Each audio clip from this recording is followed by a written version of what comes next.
का कोई भी राम कथावाचक, कोई भी शंकराचार्य या कोई भी मंडलेश्वर शास्त्रों से यह साबित नहीं कर सकता है कि दशरथ पुत्र श्री रामचंद्र जी ही वो परमात्मा है जो परमात्मा अनादिकाल से सृष्टि चला रहा है।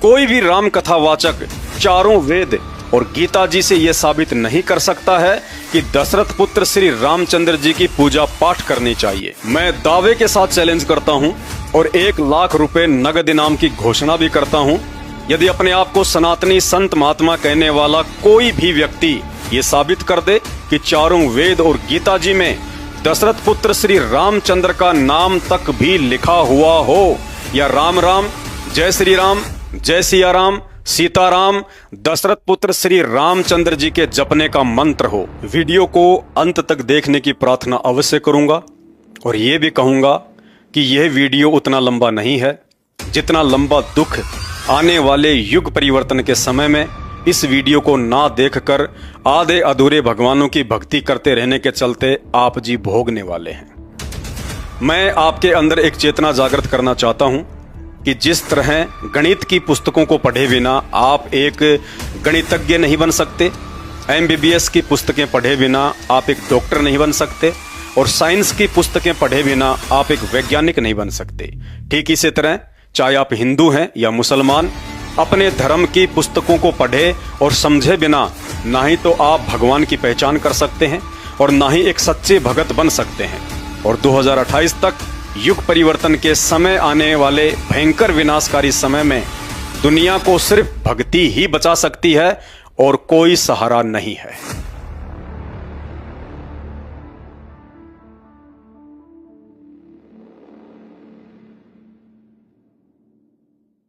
जय जगत गुरु, जय भारत। सभी सनातनी धर्म गुरुओं को परम पूज्य जगत गुरु संत श्रोमणी सतगुरु रामपाल जी परमेश्वर जी के चरणों की धूल मुझ पवन दास की तरफ से सादर प्रणाम। अब समय आ गया है आप सभी सनातनी धर्म गुरुओं की परीक्षा का। अब आप प्रमाणित जवाब देने से बच नहीं सकते। अब देश की युवा पीढ़ी ना ही तो पूर्व काल की तरह अनपढ़ है और ना ही धर्मशास्त्रों में लिखी हुई सच्चाई से अनजान है। अब उन्हीं धर्मशास्त्रों से आप लोगों से सवाल पूछे जाएंगे जिन धर्मशास्त्रों को आप बचपन से ही पढ़ते और दुनिया को पढ़ाते आ रहे हैं, और जिन धर्मशास्त्रों की आड़ में सदियों से आपके परिवार का पालन पोषण होता आ रहा है। इसलिए यदि आज शिक्षित युवा पीढ़ी के मन में उन्हीं धर्मशास्त्रों में लिखी हुई बातों को लेकर शंका या संदेह उत्पन्न होता है या मन में कोई सवाल उठता है, तो उन्हीं धर्मशास्त्रों से सबूतों के साथ उनका समाधान करना भी आप धर्मगुरुओं की ही जिम्मेदारी बनती है। मेरा जन्म एक हिंदू परिवार में हुआ है। बचपन से ही रामायण और महाभारत सुनता आ रहा हूं, लेकिन जब अपनी आंखों से रामायण को पढ़ा तो पता चला कि दशरथ पुत्र श्री रामचंद्र जी के भगवान होने के विषय में जो बातें हमें बचपन में धर्मगुरुओं या कथावाचकों से सुनने को मिलती थी और टीवी सीरियल में हम देखा करते थे, यथार्थ में वे सब बातें धर्मशास्त्रों में लिखी हुई बातों से बिल्कुल भी मेल नहीं खाती हैं। धर्मगुरु कहते हैं कि दशरथ पुत्र श्री रामचंद्र जी परमात्मा हैं, सत्यनारायण हैं। इन्होंने ही सारे ब्रह्मांडों की रचना की है और संचालन भी कर रहे हैं। इनकी मर्जी के बिना ना ही तो दुनिया चलती है और ना ही पत्ता हिलता है। श्री रामचंद्र चाहे तो कोढ़ी को काया, निर्धन को माया, बांझ को पुत्र और मृत्यु को जीवन में बदल सकते हैं। ये जब चाहें सृष्टि में प्रलय कर सकते हैं और चाहे तो पुनः उत्पत्ति भी कर सकते हैं। इनसे बढ़कर और कोई भी सर्वशक्तिमान परमात्मा सृष्टि में दूसरा नहीं है। मात्र अपने धार्मिक धंधे के लिए या फिर अपनी अज्ञानतावश हमारे धर्मगुरुओं द्वारा दशरथ पुत्र श्री रामचंद्र जी के लिए बढ़ा चढ़ाकर बोली गई इन तमाम जुबानी बातों में कितनी सच्चाई है, ये तो हमारे धर्म ग्रंथ ही बता सकते हैं। तो चलिए आज उन्हीं धर्म ग्रंथों में लिखी सच्चाई को आधार बनाकर मैं सभी सनातनी धर्म गुरुओं से सवाल करता हूं, यदि दशरथ पुत्र श्री रामचंद्र ही वास्तव में सृष्टि को रचने व चलाने वाले परमात्मा है और एकमात्र इन्हीं की भक्ति करनी चाहिए, तो आखिर इस विषय में हमारे धर्मशास्त्र क्या कहते हैं।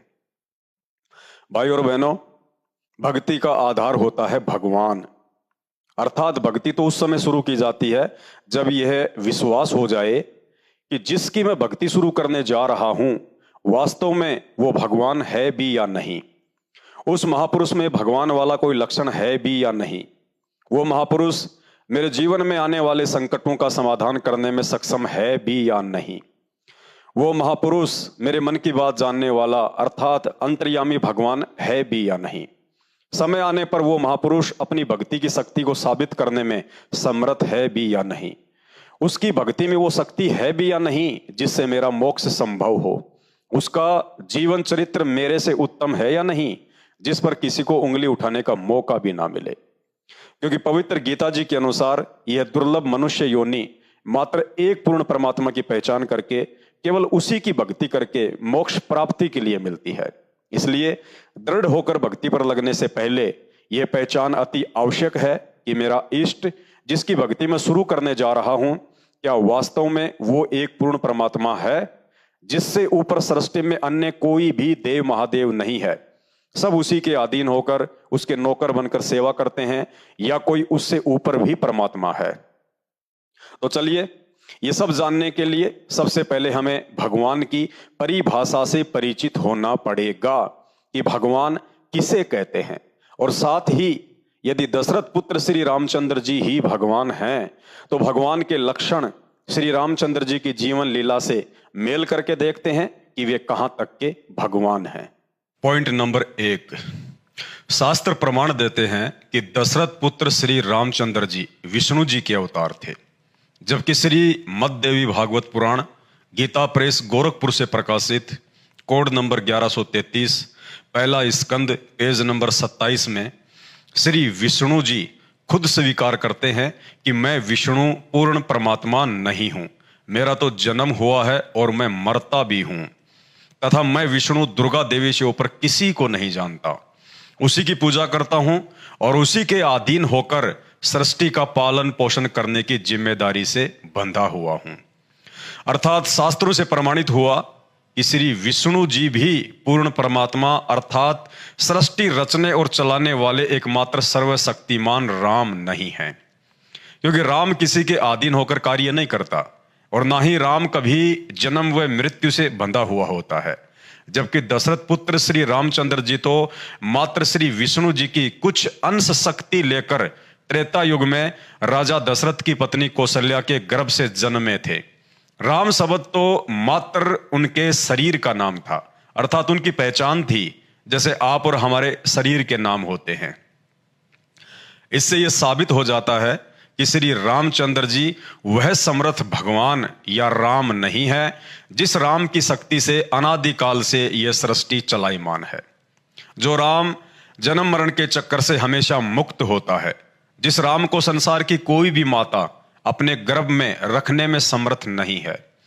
अतः यह सिद्ध होता है कि दशरथ पुत्र श्री रामचंद्र जी एक राजा के पुत्र हो सकते हैं, एक महापुरुष हो सकते हैं, श्री विष्णु जी के अवतार हो सकते हैं, परंतु वो राम अर्थात समर्थ भगवान कदापि नहीं हो सकते जिस राम की शक्ति से ये पूरी सृष्टि अनादिकाल से चल रही है। पॉइंट नंबर 2, श्री विष्णु जी का ही पूर्ण परमात्मा अर्थात राम ना होने का दूसरा प्रमाण यह है कि राम तो सृष्टि में विद्यमान सभी आत्माओं का अर्थात प्राणियों का उत्पत्ति करता होता है, जन्मदाता होता है, इसलिए भगवान के ऊपर किसी भी प्राणी का श्राप या दंड असर नहीं करता है।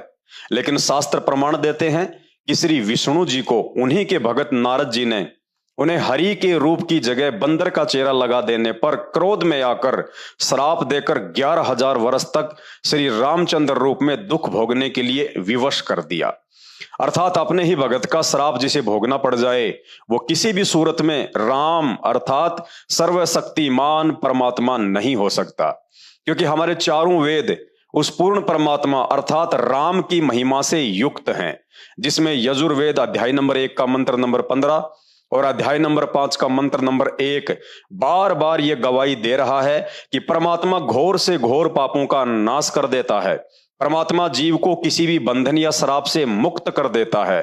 अब यदि आप धर्मगुरुओं के अनुसार दशरथ पुत्र श्री रामचंद्र जी ही वह परमात्मा है जिसकी महिमा वेदों में लिखी हुई है, जो इंसान को सभी पाप कर्मों के बंधनों से मुक्त कर देता है, तो दशरथ पुत्र श्री रामचंद्र जी स्वयं नारद जी के श्राप से अपने आप को मुक्त क्यों नहीं कर पाए।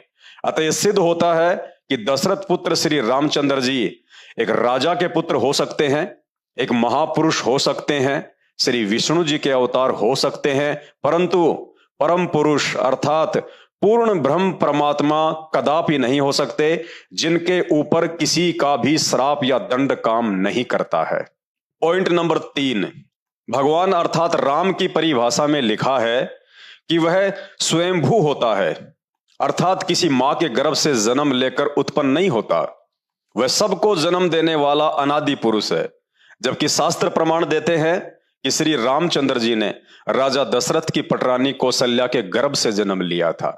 इसलिए श्री विष्णु जी के अवतार श्री रामचंद्र जी वो राम अर्थात समर्थ परमात्मा कदापि नहीं हो सकता, जो भगवान किसी मां के गर्भ से जन्म ना लेकर जब चाहे, जहां चाहे, जिस रूप में चाहे, कहीं भी प्रकट होकर अपनी लीला करता है।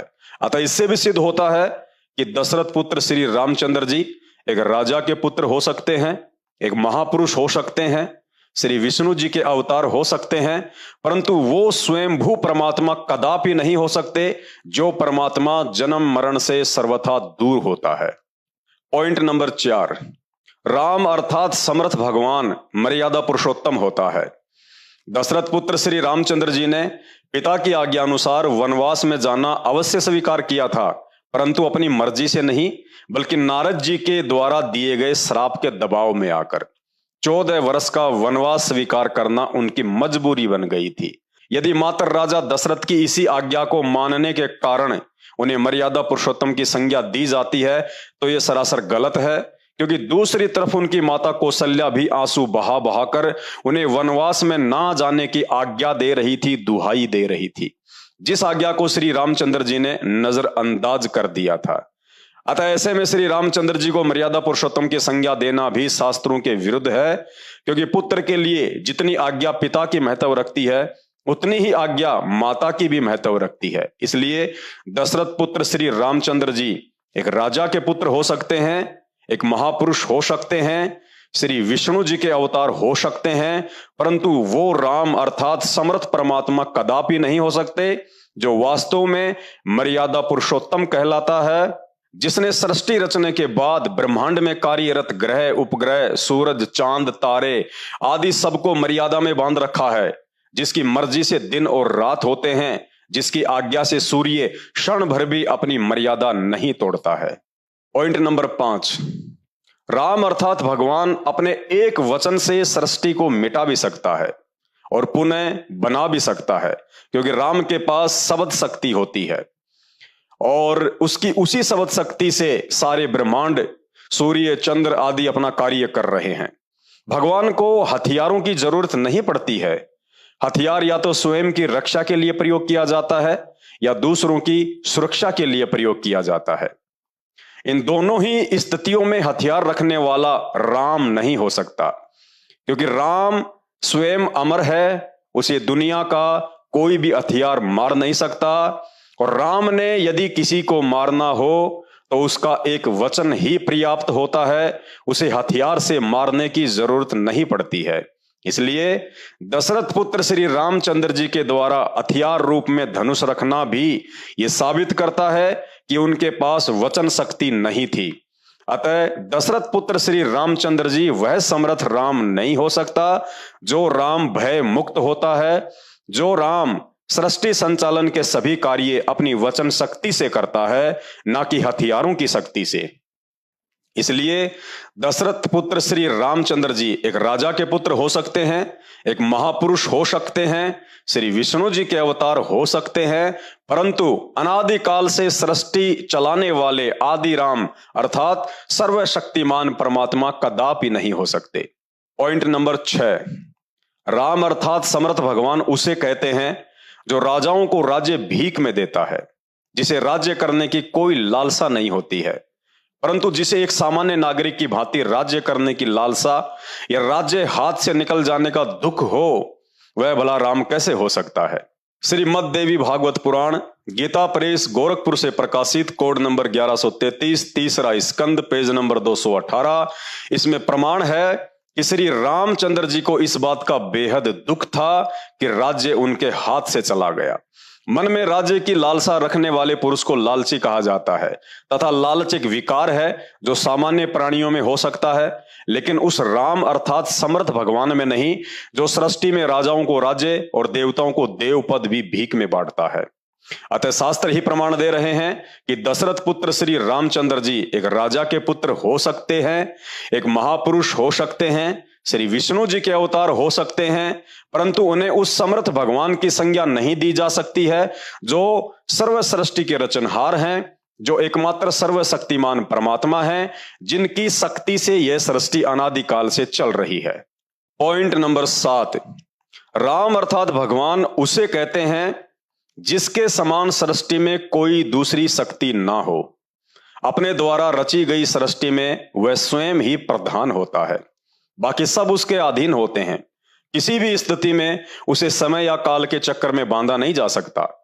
जिसके अधीन होकर अन्य सभी शक्तियां जैसे काल, महाकाल, देवी देवता, गंधर्व, यक्ष, किन्नर, साधु, संत, महात्मा, ऋषिगण आदि कार्य करते हैं, जबकि गीता प्रेस गोरखपुर से प्रकाशित उसी श्रीमद् देवी भागवत पुराण में कोड नंबर 1133, तीसरा स्कंद, पेज नंबर 217 पर अपने छोटे भाई लक्ष्मण से बात करते हुए श्री रामचंद्र जी स्वयं यह स्वीकार कर रहे हैं कि राज्य हाथ से चला गया, वनवासी जीवन व्यतीत करना पड़ रहा है, स्त्री हरी गई, पता नहीं दैव अर्थात समय आगे क्या करेगा।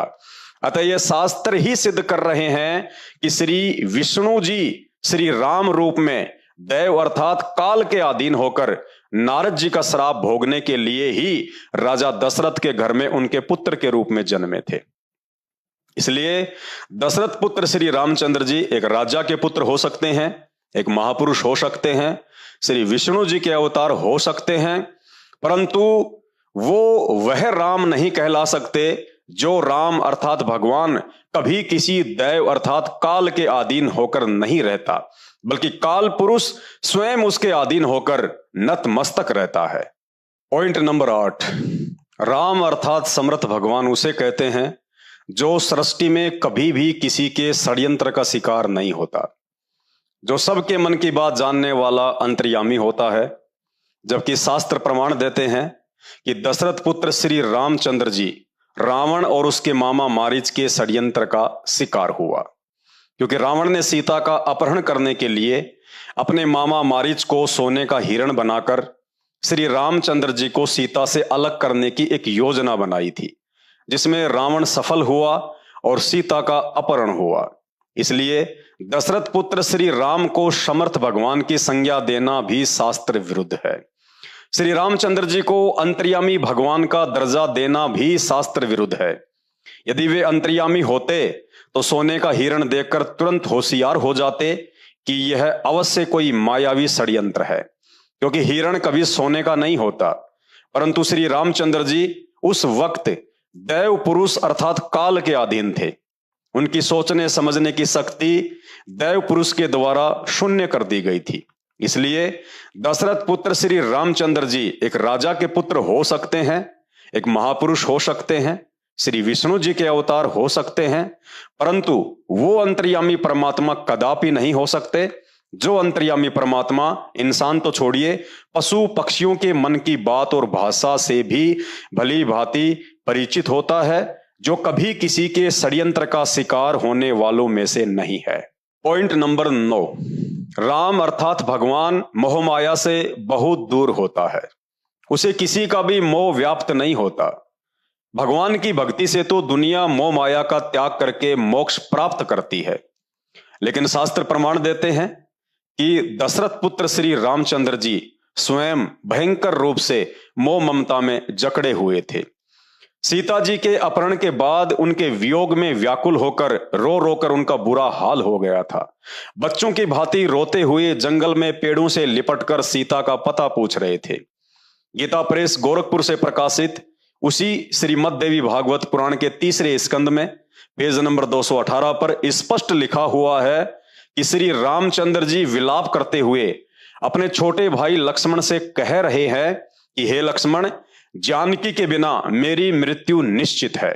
जबकि लक्ष्मण उन्हें समझाते हुए कह रहे हैं कि भैया धैर्य धारण करो। जो व्यक्ति आपत्ति और संपत्ति में धैर्य धारण करके एक समान रहते हैं वे ही बुद्धिमान होते हैं।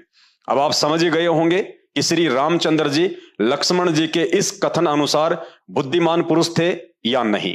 श्री रामचंद्र जी की पत्नी का तो मात्र अपहरण ही हुआ था, जिसे वापस भी लाया जा सकता था।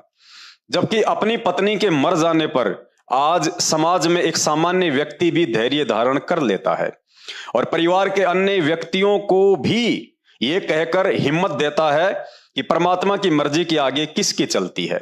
जबकि श्री रामचंद्र जी का पत्नी वियोग में बच्चों की तरह विलाप करना उन्हें कदापि परमात्मा सिद्ध नहीं करता।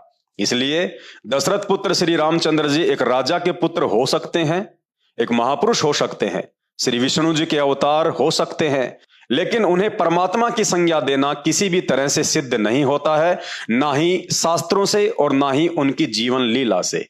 पॉइंट नंबर 10, राम अर्थात भगवान के पास तो दिव्य दृष्टि होती है। वे समय से पहले और समय के आगे भी देख सकते हैं, क्योंकि भगवान को अकाल मूर्त भी कहा जाता है, अर्थात जो काल यानी समय के अधीन ना हो। लेकिन श्री रामचंद्र जी अपनी दिव्य दृष्टि से इतना भी नहीं देख पाए कि सीता का अपहरण करके कौन ले गया है और किस दिशा में लेकर गया है। यदि वे परमात्मा होते और उनके पास दिव्य दृष्टि होती तो चारों दिशाओं में सीता की खोज करने के लिए हनुमान, सुग्रीव, अंगद सहित वानर सेना को भेजने की जरूरत नहीं पड़ती। वहीं से बैठे बैठे ध्यान लगाकर देख लेते कि सीता किस जगह पर है और उसे कौन ले गया है। अतः इस आधार से भी श्री रामचंद्र जी को भगवान कहना उचित नहीं है। इसलिए श्री रामचंद्र जी एक राजा के पुत्र हो सकते हैं, एक महापुरुष हो सकते हैं, श्री विष्णु जी के अवतार हो सकते हैं, परंतु दिव्य दृष्टि युक्त समर्थ भगवान अर्थात पूर्ण परमात्मा आदि राम कदापि नहीं हो सकते।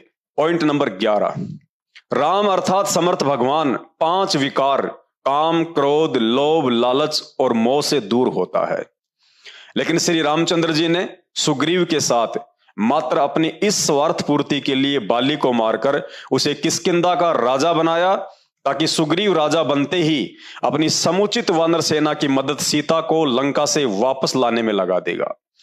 अतः इस आधार से भी दशरथ पुत्र श्री रामचंद्र जी को समर्थ भगवान नहीं कहा जा सकता है, क्योंकि समर्थ भगवान तो सृष्टि में लोगों की हर प्रकार से मदद करता है, मदद मांगता नहीं है। और जिसे मदद की जरूरत पड़ जाए उसे भगवान कहना सरासर शास्त्रों के विरुद्ध है। इसलिए श्री रामचंद्र जी एक राजा के पुत्र हो सकते हैं, एक महापुरुष हो सकते हैं, श्री विष्णु जी के अवतार हो सकते हैं, परंतु अखिल ब्रह्मांडों के रचने वाले समर्थ राम नहीं हो सकते। पॉइंट नंबर 12, राम अर्थात समर्थ भगवान तो निडर, निर्भय और सर्वशक्तिमान होता है, परंतु श्री रामचंद्र जी ने इस डर से एक पेड़ की ओट लेकर कायर पुरुषों की भांति सुग्रीव के भाई बाली का तीर से वध किया, ताकि ब्रह्मा जी के वरदान अनुसार यदि बाली से आमने सामने होकर कोई व्यक्ति युद्ध करेगा तो सामने वाले की आदि शक्ति बाली के अंदर चली जाती थी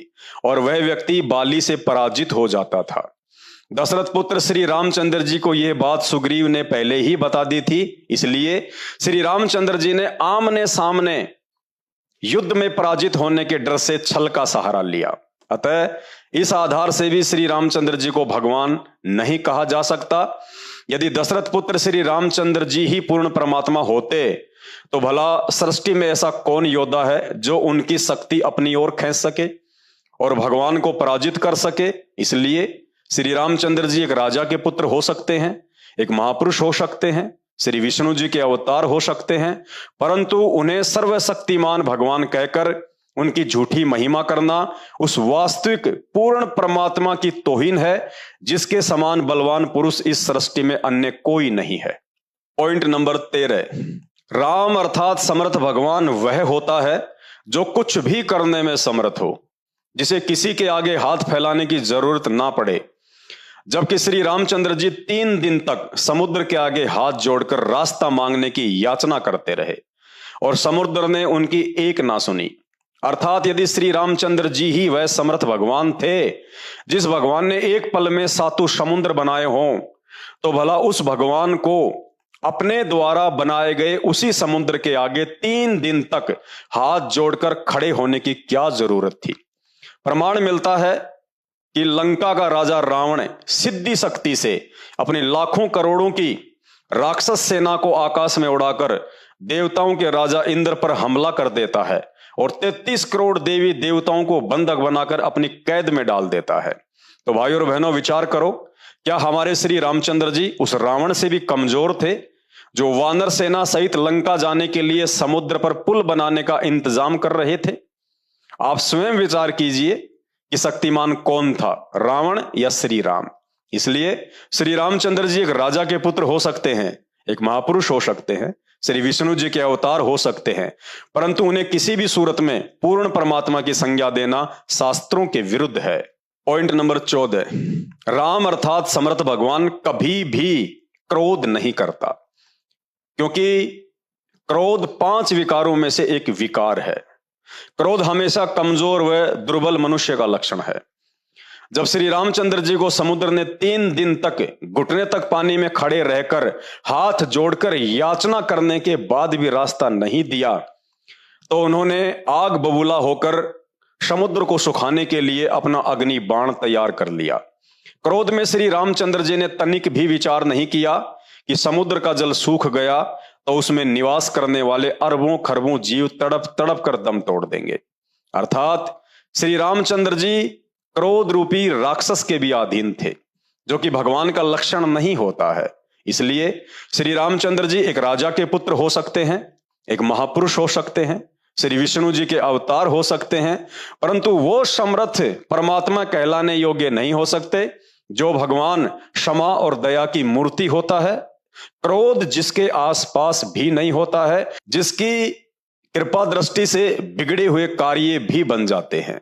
पॉइंट नंबर 15, राम अर्थात समर्थ भगवान उसे कहते हैं जो जल पर ही नहीं बल्कि हवा में भी पत्थर तैरा सकता है, जिसकी शक्ति से पृथ्वी से लाखों गुना बड़ा सूरज, 9 लाख तारे और अन्य असंख्य ब्रह्मांड आकाश में बिना किसी सहारे से अनादिकाल से घूम रहे हैं, तैर रहे हैं।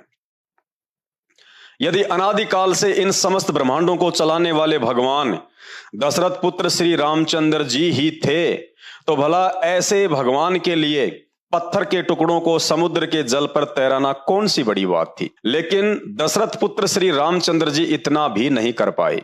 गीता प्रेस गोरखपुर से प्रकाशित श्री हनुमान लिंक में इसका सबूत मिलता है कि समुद्र पर पुल बनाने के लिए पत्थरों को हल्का करने की शक्ति भी श्री रामचंद्र जी को एक ऋषि के आशीर्वाद से प्राप्त हो पाई थी। वह ऋषि कौन था, इसका प्रमाण आपको परम पूज्य सतगुरु रामपाल जी महाराज जी के सत्संग सुनने से ही पता चलेगा। अतः समर्थता के आधार से भी श्री रामचंद्र जी को भगवान नहीं कहा जा सकता। इसलिए श्री रामचंद्र जी एक राजा के पुत्र हो सकते हैं, एक महापुरुष हो सकते हैं, श्री विष्णु जी के अवतार हो सकते हैं, परंतु उन्हें असंख्य ब्रह्मांडों के स्वामी की संज्ञा नहीं दी जा सकती। पॉइंट नंबर 16, राम अर्थात समर्थ भगवान वह होता है जिसके पास अपार शक्ति होती है। शास्त्र प्रमाण देते हैं कि रावण अकेला अपने मामा मारीच के साथ समुद्र को पार करके श्री राम व लक्ष्मण को माया में उलझाकर सीता का अपहरण करके लंका ले जाता है। लेकिन दुनिया चलाने वाले दशरथ पुत्र श्री रामचंद्र जी अपने भाई लक्ष्मण के साथ समुद्र को पार करके रावण को मूर्ख बनाकर सीता को वापस भारत लाने में सक्षम नहीं थे। इस कार्य के लिए भी उन्हें करोड़ों की संख्या में वानर सेना, योद्धाओं और देवी देवताओं की सहायता की जरूरत पड़ी। इसलिए श्री रामचंद्र जी एक राजा के पुत्र हो सकते हैं, एक महापुरुष हो सकते हैं, श्री विष्णु जी के अवतार हो सकते हैं, परंतु उन्हें किसी भी आधार से सृष्टि बनाने और चलाने वाला समर्थ भगवान नहीं कहा जा सकता है। पॉइंट नंबर 17, राम अर्थात समर्थ भगवान उसे कहते हैं जिसकी मुट्ठी में जीवन और मृत्यु दोनों कठपुतली की भांति इशारों का इंतजार करते हों, जो जिसे चाहे जीवन दे सकता है और जब चाहे किसी का जीवन ले सकता है। परंतु युद्ध करते समय लक्ष्मण को शक्ति बाण लगने के कारण मूर्छा आ जाती है अर्थात कोमा में चला जाता है। इतनी सी बात से भयभीत होकर श्री रामचंद्र जी समस्त सेना के आगे बच्चों की तरह रोना शुरू कर देते हैं कि वापस जाकर माता सुमित्रा को क्या जवाब दूंगा। श्री रामचंद्र जी को नहीं मालूम कि लक्ष्मण जी की मूर्छा कैसे टूटेगी। श्री रामचंद्र जी को नहीं मालूम कि संजीवनी बूटी कहां मिलेगी। श्री रामचंद्र जी को नहीं मालूम कि संजीवनी बूटी कौन लेकर आएगा। वो भी रावण के वैद्य सुसेन ने बताया। तब कहीं जाकर हनुमान जी द्रोणागिरी पर्वत से संजीवनी बूटी लेकर आए और लक्ष्मण के प्राण बचे और श्री रामचंद्र जी की जान में जान आई। इसलिए श्री रामचंद्र जी एक राजा के पुत्र हो सकते हैं, एक महापुरुष हो सकते हैं, श्री विष्णु जी के अवतार हो सकते हैं, परंतु किसी को जीवन दान देने वाले पूर्ण परमात्मा नहीं हो सकते। यदि होते तो लक्ष्मण जी के मात्र बेहोश हो जाने पर रोने की नहीं बल्कि उन्हें होश में लाकर अपनी समर्थता साबित करने की जरूरत थी। इसलिए दशरथ पुत्र रामचंद्र जी एक राजा के पुत्र हो सकते हैं, एक महापुरुष हो सकते हैं, श्री विष्णु जी के अवतार हो सकते हैं, लेकिन वो आदि राम, वो समर्थ राम कदापि नहीं हो सकते जो समर्थ राम अनादिकाल से सृष्टि का संचालन कर रहे हैं। पॉइंट नंबर 18, राम अर्थात समर्थ भगवान उसे कहते हैं जो सृष्टि के सभी प्राणियों के जन्मदिन और मौत का दिन मां के गर्भ में ही निर्धारित कर देता है। यदि समय निर्धारित करने वाला वह समर्थ भगवान दशरथ पुत्र श्री रामचंद्र जी ही था, तो भला उन्हें इस बात का पता क्यों नहीं चल पाया कि रावण की मृत्यु कैसे होगी। जब श्री रामचंद्र जी अपना हर प्रयास करके थक गए तब विभीषण ने बताया कि इसकी नाभि में अमृत कुंड है, जब तक उसे बाण मारकर नहीं सुखाओगे तब तक रावण नहीं मर सकता। विभीषण के यह बताने के बाद भी श्री रामचंद्र जी 6 महीने तक रावण की नाभि में तीर मारता रहा, लेकिन नाभि में तीर नहीं लगा, अर्थात एक अच्छे निशानेबाज भी नहीं थे। अंत में उसी ऋषि ने गुप्त रूप से श्री रामचंद्र जी का रूप बनाकर रावण की नाभि में तीर मारा था, जिस ऋषि ने समुद्र पर पुल बनाने के लिए अपनी शक्ति से पत्थरों को हल्का किया था। यदि आपको प्रमाण चाहिए तो परम पूज्य संत रामपाल जी महाराज जी के गांव धनाना, जिला सोनीपत, हरियाणा में सतलोक आश्रम बनाया जा रहा है, जहां आदरणीय गरीबदास जी महाराज जी के द्वारा रचित 300 वर्ष पुराना ग्रंथ रखा हुआ है, जाकर देख सकते हैं। अतः दशरथ पुत्र श्री रामचंद्र जी एक राजा के पुत्र हो सकते हैं, एक महापुरुष हो सकते हैं, श्री विष्णु जी के अवतार हो सकते हैं, परंतु वो समर्थ भगवान नहीं हो सकते हैं जिसके हाथ में रावण तो छोड़िए 33 करोड़ देवी देवताओं की जन्म और मृत्यु का हिसाब किताब रहता है। पॉइंट नंबर 19, राम अर्थात समर्थ भगवान उसे कहते हैं जो संदेह या शक नहीं करता, क्योंकि संदेह वो करता है जिसे हकीकत का पता ना हो। भगवान सर्वज्ञानी और अंतर्यामी होता है, उनकी दृष्टि से कुछ भी छुपा हुआ नहीं होता है, परंतु महर्षि वाल्मीकि रामायण में स्पष्ट प्रमाण है कि युद्ध में रावण की मृत्यु के बाद श्री रामचंद्र जी अपनी ही पत्नी सीता के चरित्र पर संदेह व्यक्त करते हुए उन्हें यह कहकर वापस अयोध्या चलने के लिए मना कर देते हैं कि मैंने यह लड़ाई अपने खानदान पर लगे कलंक को मिटाने के लिए लड़ी है, ना कि तुम्हारे लिए। अतः इस आधार से भी श्री रामचंद्र जी को भगवान नहीं कहा जा सकता, क्योंकि अपने खानदान की इज्जत के लिए करोड़ों लोगों के जीवन को दांव पर लगाने वाला भगवान नहीं हो सकता है। ऐसे कर्म तो कोई स्वार्थी व्यक्ति ही कर सकता है। इसलिए श्री रामचंद्र जी एक राजा के पुत्र हो सकते हैं, एक महापुरुष हो सकते हैं, श्री विष्णु जी के अवतार हो सकते हैं, ना कि वो समर्थ पूर्ण परमात्मा जिसे किसी भी तरह की इज्जत और बेइज्जती का भय नहीं होता है। पॉइंट नंबर 20, भाई और बहनों विचार कीजिए, गंगा जैसे पवित्र चरित्र वाली अपनी ही पतिव्रता पत्नी सीता के चरित्र पर झूठा शक करने वाला और समस्त लोगों के सामने उसकी इज्जत की परवाह किए बिना अग्नि परीक्षा लेने वाला दशरथ पुत्र श्री रामचंद्र आखिर कैसे भगवान हो सकता है? क्या भगवान इतना निष्ठुर होता है जिसे अपनी पत्नी की इज्जत से स्वयं की इज्जत की अधिक चिंता हो? जिस दशरथ पुत्र को स्वयं की पत्नी पर ही विश्वास ना हो, वो भला वर्तमान में कलयुग में हर प्रकार से विकारों से ग्रसित उन भक्तों पर कैसे विश्वास कर सकता है 24 घंटे जिनकी जुबान पर गाली और मुंह में गुटखा सड़ता रहता है और उसी गंदी जुबान से जय श्री राम चिल्लाते रहते हैं। इसलिए दशरथ पुत्र श्री रामचंद्र जी एक राजा के पुत्र हो सकते हैं, एक महापुरुष हो सकते हैं, श्री विष्णु जी के अवतार हो सकते हैं, परंतु उस समर्थ परमात्मा का कभी भी दर्जा प्राप्त नहीं कर सकते हैं जो समर्थ भगवान अपने चाहने वालों की इज्जत रखने के लिए स्वयं बेइज्जत हो सकता है। पॉइंट नंबर 21, शास्त्र प्रमाण देते हैं कि दशरथ पुत्र श्री रामचंद्र जी भगवान तो छोड़िए, एक अच्छे न्यायकारी राजा कहलाने के अधिकारी भी नहीं हो सकते हैं। जरा सोचिए, वानर सेना की मदद से रावण की कैद से छुड़वाकर अयोध्या लाने के कुछ ही वर्षों के बाद एक धोबी के व्यंग कसने से अग्नि परीक्षा में पास हो चुकी अपनी ही गर्भवती पत्नी सीता को जंगल में दर दर की ठोकरें खाने के लिए अयोध्या से निकाल दिया गया। क्या यह कार्य किसी भी सूरत में एक न्यायकारी राजा कर सकता है, जबकि अनजाने में लोग उन्हें भगवान की संज्ञा देते हैं। इसलिए दशरथ पुत्र श्री रामचंद्र जी एक राजा के पुत्र हो सकते हैं, एक महापुरुष हो सकते हैं, श्री विष्णु जी के अवतार हो सकते हैं, परंतु उस पूर्ण परमात्मा का स्थान प्राप्त नहीं कर सकते हैं जो न्यायकारी और दयालु है। यहां ना चाहते हुए भी श्री रामचंद्र जी को नारद जी के द्वारा दिए गए श्राप के अधीन होकर निर्दोष सीता जी को दुख उठाने के लिए अयोध्या से जंगल में भेजना पड़ा, क्योंकि नारद जी ने श्राप दिया था कि जिस प्रकार तुम्हारी हरकत से मैं अपनी पत्नी के वियोग में दुखी हूं, उसी प्रकार तुम भी एक पूरा जीवन अपनी पत्नी से दूर रहकर मेरी तरह दुखी रहोगे। अर्थात श्री रामचंद्र जी नारद जी का दिया हुआ श्राप भोगने के लिए ही धरती पर आए थे, ना कि किसी का भला करने और भक्ति करवाकर दुनिया का उद्धार करने के लिए आए थे। इसलिए श्री रामचंद्र जी एक राजा के पुत्र हो सकते हैं, एक महापुरुष हो सकते हैं, श्री विष्णु जी के अवतार हो सकते हैं, लेकिन वो समर्थ राम नहीं हो सकते जिस सृष्टि रचने वाले राम के ऊपर किसी का भी श्राप या दंड काम नहीं करता है। पॉइंट नंबर 22, जिस दशरथ पुत्र श्री रामचंद्र जी को अंतर्यामी राम कहा जाता है, उसी रामचंद्र जी के राज दरबार में लव और कुश राम कथा सुनाकर श्री रामचंद्र जी से तीखे तीखे सवाल करते हैं, परंतु परमात्मा कहे जाने वाले दशरथ पुत्र श्री रामचंद्र जी के पास उनके एक भी सवाल का जवाब नहीं होता है।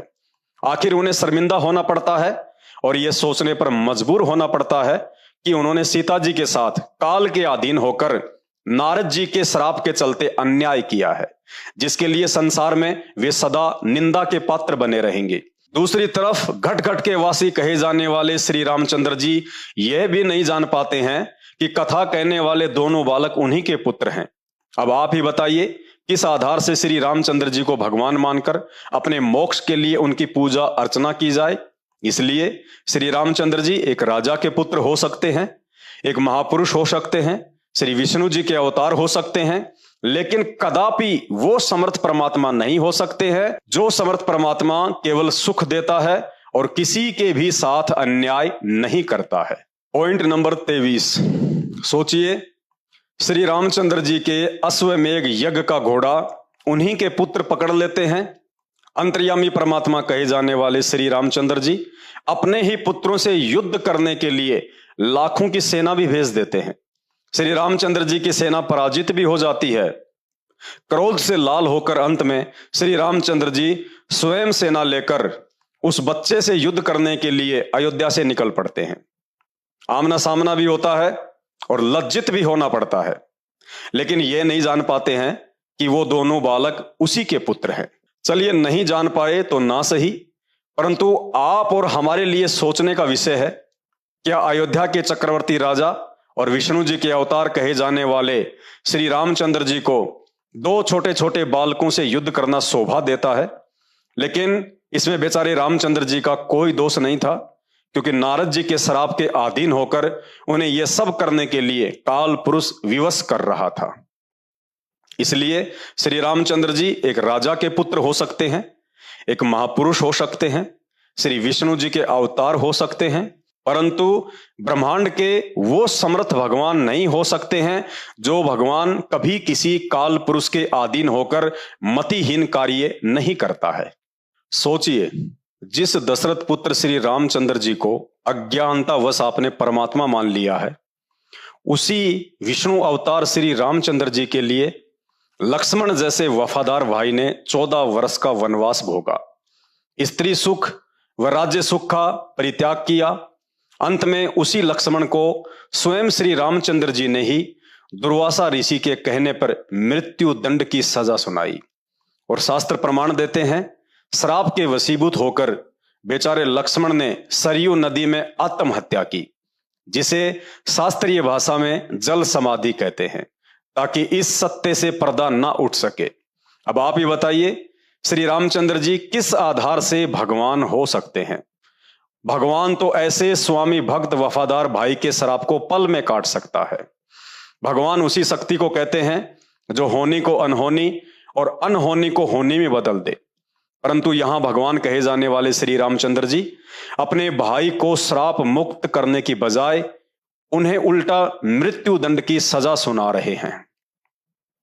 तो फिर कलयुग में हर तरह विकारों से युक्त नशेड़ी, शराबी, कबाबी, मांसाहारी, रिश्वतखोर, व्यभिचारी और भ्रष्टाचारी जैसे मलिन कार्यों में लिप्त और साथ में राम नाम की माला जपने वाले अंधों को श्री रामचंद्र जी कैसे माफ कर सकते हैं और कैसे उनकी भक्ति से वे उन्हें कर्मों से मुक्त कर सकते हैं?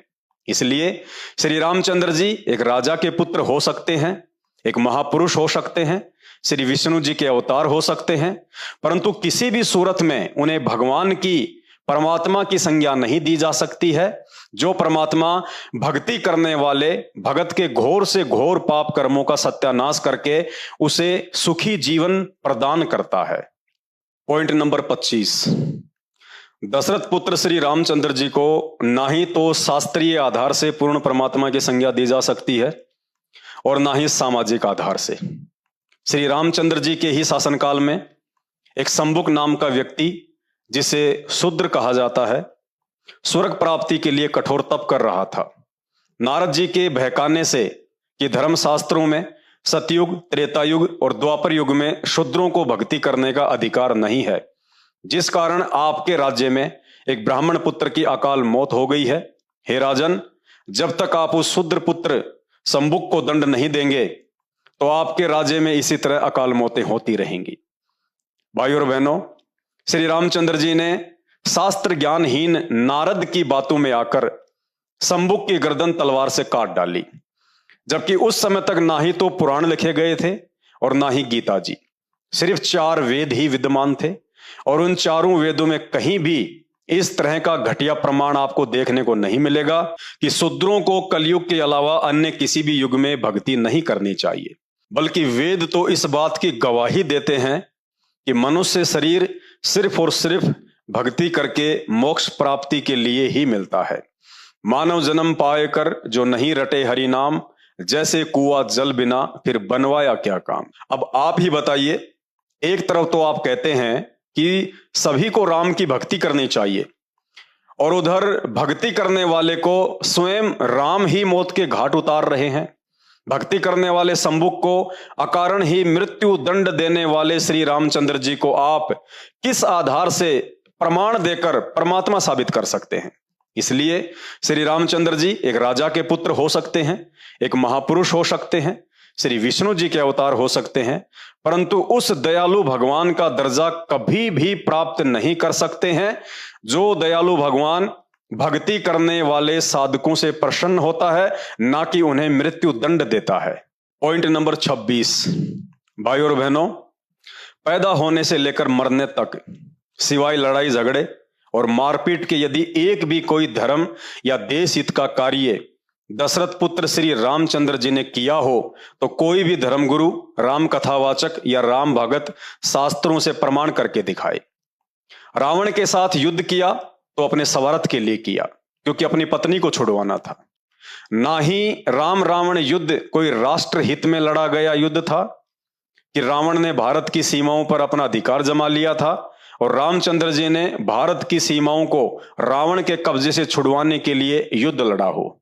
ना ही राम रावण युद्ध कोई धर्म युद्ध था कि रावण मांस खाने के लिए भारत से गायों की तस्करी करवाता था। श्री रामचंद्र जी ने कभी भी किसी मुर्दे को जीवन दान दिया हो तो बता दीजिए। शंभुक को मारने के बाद उस ब्राह्मण के पुत्र को इंद्र ने जीवित किया, ना कि श्री रामचंद्र जी ने। रही बात अहिल्या की, तो अहिल्या को पुनः स्त्री रूप धारण करने का वरदान उसी के पति गौतम ऋषि ने दिया था। श्री रामचंद्र जी ने गौतम ऋषि के वरदान के अधीन होकर केवल शिला पर अपनी खड़ाऊ झाड़ी थी। यदि श्री रामचंद्र जी में किसी को जीवन दान देने की शक्ति होती तो युद्ध में लक्ष्मण सिर्फ बेहोश हुआ था, मरा नहीं था। लेकिन श्री रामचंद्र जी उसे बेहोशी से भी बाहर नहीं निकाल पाए। वो काम भी रावण के वैद्य ने किया। तो सोचिए श्री रामचंद्र जी अहिल्या को कैसे जीवन दान दे सकते थे। उन्होंने अपने जीवन काल में किसी रोगी का शरीर स्वस्थ किया हो तो बता दीजिए। उन्होंने किसी बांझ स्त्री को पुत्र प्राप्ति का आशीर्वाद दिया हो तो प्रमाण दे दीजिए। बल्कि इसके विपरीत उन्होंने आजीवन सभी को दुख अवश्य दिया। श्री रामचंद्र जी को पुत्र रूप में प्राप्त करके आजीवन उनके पिता राजा दशरथ महादुखी रहे और वनवास के समय पुत्र के वियोग में महल की छत से गिरकर गर्दन टूटने के कारण उनकी दर्दनाक अकाल मौत हुई। श्री रामचंद्र जी को पुत्र रूप में प्राप्त करके आजीवन उनकी माता कौशल्या दुखी रही। श्री रामचंद्र जी को भाई के रूप में प्राप्त करके आजीवन उनके भाई दुखी रहे और लक्ष्मण जी को मृत्यु दंड भी प्राप्त हुआ। श्री रामचंद्र जी को पति रूप में प्राप्त करके आजीवन सीता ने दुखों का पहाड़ उठाया। श्री रामचंद्र जी को पिता रूप में प्राप्त करके लव व कुश ने कभी भी उनको हृदय से पिता स्वीकार नहीं किया और ना ही अयोध्या में निवास किया। स्वयं श्री रामचंद्र जी ने आजीवन सुख का सांस नहीं लिया। एक राजा होने के बावजूद जिसकी पत्नी और बच्चे जंगल में वनवासी का जीवन भोग रहे हों, ऐसा व्यक्ति राजा तो क्या देवता होकर भी सुखी नहीं रह सकता। राजा होने के बावजूद जिसे अपने ही निर्दोष भाई को मृत्यु दंड देना पड़े, वह व्यक्ति सौपन में भी सुखी नहीं हो सकता। चक्रवर्ती राजा होने के बावजूद जिसे अपने ही पुत्रों के सामने शर्मिंदा होना पड़ जाए, वह व्यक्ति कभी भी सुखी नहीं हो सकता। और अंत में अपने ही पुत्रों से शर्मिंदा होकर, हर प्रकार से दुखी होकर श्री रामचंद्र जी का मनोबल इतना टूट चुका था कि उन्होंने काल प्रेरणा से आत्महत्या करने का फैसला किया और सरयू नदी में छलांग लगाकर अपने जीवन को समाप्त किया, जिसे शास्त्रीय भाषा में जल समाधि कहा जाता है। भाई और बहनों, सोचिए किस आधार से उन्हें परमात्मा की संज्ञा देकर उनकी भक्ति से मोक्ष की उम्मीद कर सकते हैं। जिसका स्वयं का मोक्ष नहीं हुआ, उनकी भक्ति से आपका मोक्ष कैसे संभव है। जिन्होंने स्वयं आजीवन सुख का सांस नहीं लिया, उनकी भक्ति से आप कैसे सुखी रह सकते हैं।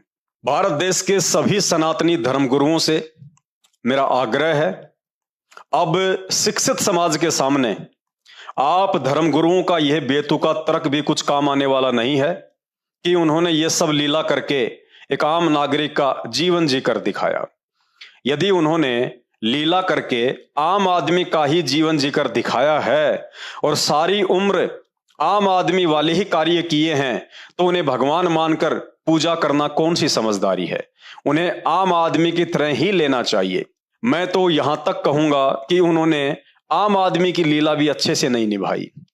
वो लीला किस काम की, जिस लीला के चक्कर में स्वयं के खानदान का सत्यानाश हो गया और ना ही समाज को कुछ अच्छा सीखने को मिला।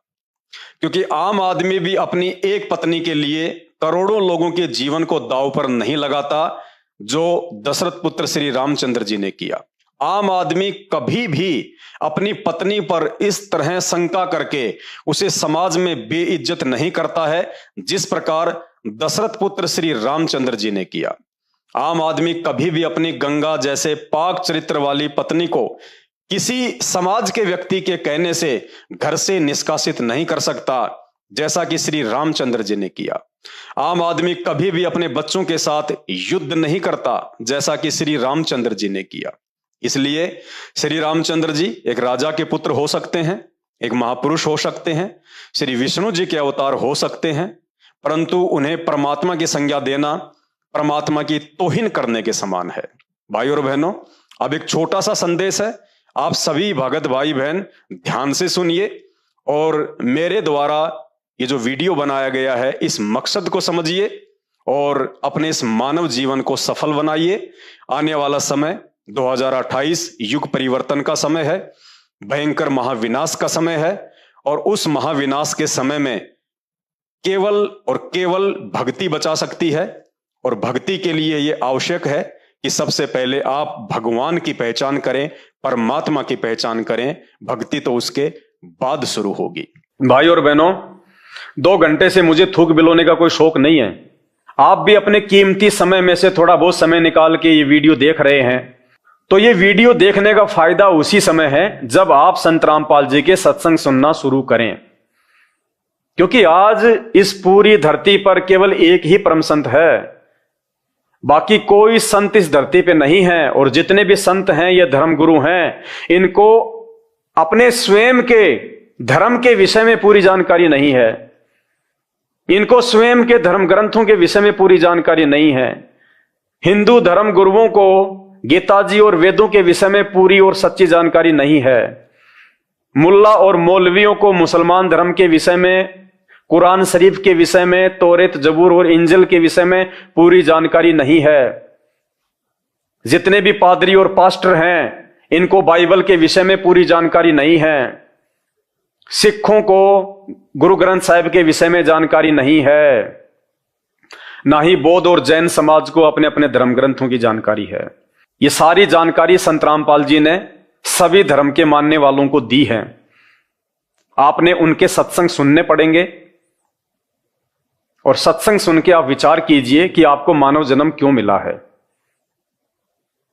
परमेश्वर कहते हैं, मानव जन्म पाए के जो नहीं रटे हरि नाम, और जैसे कुआं जल बिना फिर बनवाया क्या काम।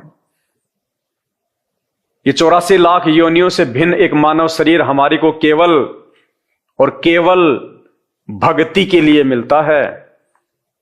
अन्य योनियों में जाके महादुख भोगने से बचने के लिए मिलता है।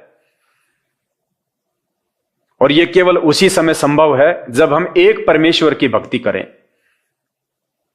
और एक परमेश्वर की जानकारी वर्तमान में पूरी पृथ्वी पे यदि किसी धर्मगुरु के पास में है तो केवल परम पूज्य सतगुरु रामपाल जी भगवान के पास में है। और जब तक आप उनके सत्संग नहीं सुनेंगे, आप उनके विचारों से परिचित नहीं होंगे, तब तक ऐसे ही आप अपना ये अनमोल मानव जन्म बर्बाद करते रहेंगे। और आज मानव जन्म में आप कितने सुखी हैं बिना भक्ति और भगवान के। और कल को जब ये शरीर छूटेगा, हम 84 लाख योनियों में जाएंगे, उस समय हमारे साथ में क्या बीतेगी। आज आप एक गधे का जीवन देख लीजिएगा, आज आप एक बैल का जीवन देख लीजिएगा, कितना महादुख भोगता है। सारा दिन खेत में चलता है, गाड़ी में उसको किसान जोतता है। एक गधा सारे दिन ईंट के भट्ठे के ऊपर कितनी मेहनत करता है, सारा दिन ईंटें ढोते रहता है। अन्य पक्षी देख लीजिए, पशु देख लीजिए, एक कुत्ता देख लीजिए, सर में कीड़े पड़ जाएं, पूरे शरीर पे उसके खुजली हो जाए, एक्सीडेंट में उसका पैर कट जाए, कितने दुख भोगते हैं। आप और हमारे ऊपर तो छोटी मोटी कोई भी आपत्ति आती है, हम तो तुरंत अपने किसी रिश्तेदार को बता दें, कहीं से सहायता प्राप्त कर लें, मेडिकल प्राप्त कर लें, हॉस्पिटल में चले जाएं। भूख लग रही है तो खाना खा लें, कहीं भी 56 प्रकार के भोजन बना के खा लें। और कल को जब भक्ति सही नहीं करेंगे, और ये तो विधान है परमात्मा का, ये मोटे मोटे ग्रंथ भगवान ने कोई ऐसे थोड़े ना लिखवाए, मजाक में थोड़े लिखवाए चारों वेद और ये गीता जी, ये पुराण, इनमें भक्ति और भगवान के विषय में जानकारी है। इस मानव शरीर से हमें क्या करना चाहिए उसकी जानकारी है।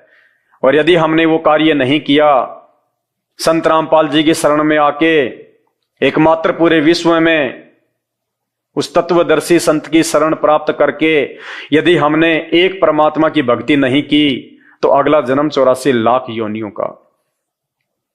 फिर हमें ना कोई सत्संग के विषय में बताएगा, ना कोई समझाएगा, ना हम समझने के लायक रहेंगे। कहते माता पिता मिल जाएंगे लख 84 माही, सतगुरु की सेवा और भक्ति ये फेर मिलन की नाही।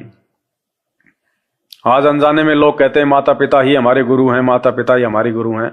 बहुत अच्छी बात है, वो भी गुरु हैं, उन्होंने भी आपको जीवन जीना सिखाया है, बचपन में आपको शिक्षाएं दी हैं।